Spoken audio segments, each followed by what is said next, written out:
கடைக்குட்டி என்ன பண்ணுறாரு, நேராக ஒரு சட்டையை எடுத்து மாட்டுறாரு. தெருவில் நடந்து போகிறாரு.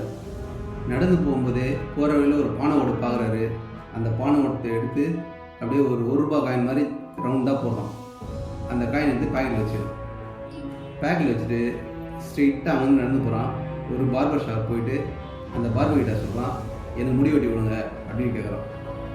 அப்போ அந்த பார்பர் ஷாப் ஆள் சொல்கிறாரு, தம்பி உன் முன்னாடி ஒரு பையன் முடி வெட்டிட்டு இருக்கான்பா, இவனுக்கு வெட்டி முடிச்சுட்டு அப்புறம் நான் அவனுக்கு வெட்டுறேன் அப்படின்னு அவர் சொல்கிறாரு. அப்போ இவன் சொல்கிறான், முடி வெட்டுறது எவ்வளோ காசு? அவர் சொல்கிறார், முடி வெட்டுறதுக்கு 25 காசு. இப்போ இவன் சொல்கிறான், 25 காசு தானே, நான் 50 காசாக தரேன், எனக்கு முதல்ல முடி வெட்டி விடுங்க ஃபஸ்ட்டு, நான் ஒரு கல்யாணத்துக்கு போனோம் அப்படின்னு சொல்கிறான். அவர் யோசிக்கிறாரு, சரி பரவாயில்ல, 2 பேரும் வெட்டி நம்ம 25 50 காசு சம்பாதிக்கிறது, இந்த ஒரு பையனுக்கே வெட்டி நம்ம சம்பாரிச்சிடலாம் அப்படின்னு சொல்லிட்டு அந்த சின்ன பையனை சொல்கிறாரு, தம்பி நீ கொஞ்சம் பக்கத்தில் உட்காருப்பா, நான் இவனை வெட்டி விட்டுறேன்னா. அவன் சின்ன பையன் தானே, அவனை என்ன பண்ணுறான், பக்கத்தில் உட்காந்துருவான். இப்போ இந்த முடி வெட்டிட்டு இருக்காரு.